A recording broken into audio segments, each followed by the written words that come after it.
groupe parlementaire du Front commun pour le Congo, FCC en sigle. Venons de constater encore une fois une mascarade de théâtre qui vient de se passer à l'Assemblée nationale, mascarade à l'issue de laquelle on vient d'invalider 4 députés nationaux.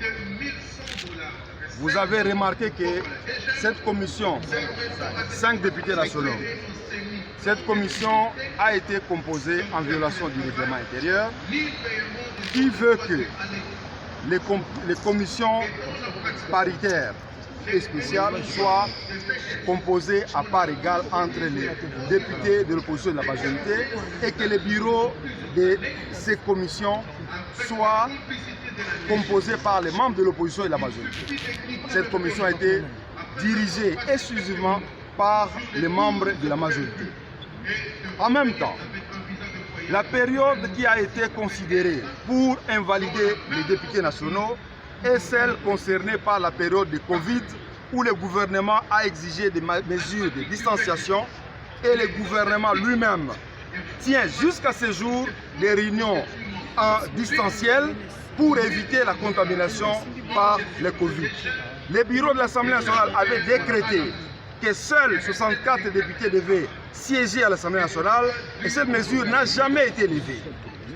Et paradoxalement, nous nous rendons compte aujourd'hui que cette commission non seulement a siégé, la procédure en plénière n'a pas été respectée, qui veut que, en cas de rapport d'une commission, un débat est engagé.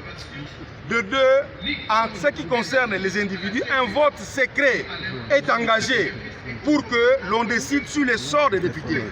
Mais le bureau de l'Assemblée nationale a violé toutes ces dispositions et a passé au vote de manière cavalière et la recevabilité du rapport et l'adoption du rapport.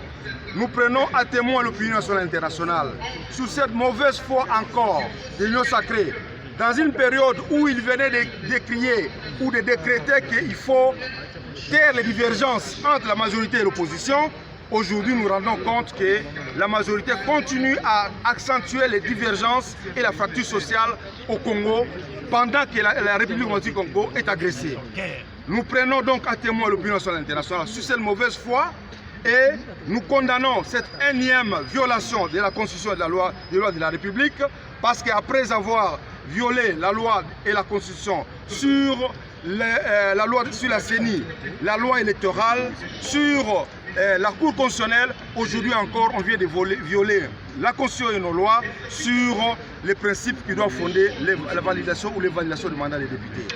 Et nous décrétons la suspension de la participation des députés aux plénières de l'Assemblée nationale jusqu'à ce que le rétablissement des droits des députés sera fait et de manière entière et totale. Quels sont les députés? Les noms de ces députés, vous avez suivi qu'on fait les listes qui ont été publiées dans la salle. Merci.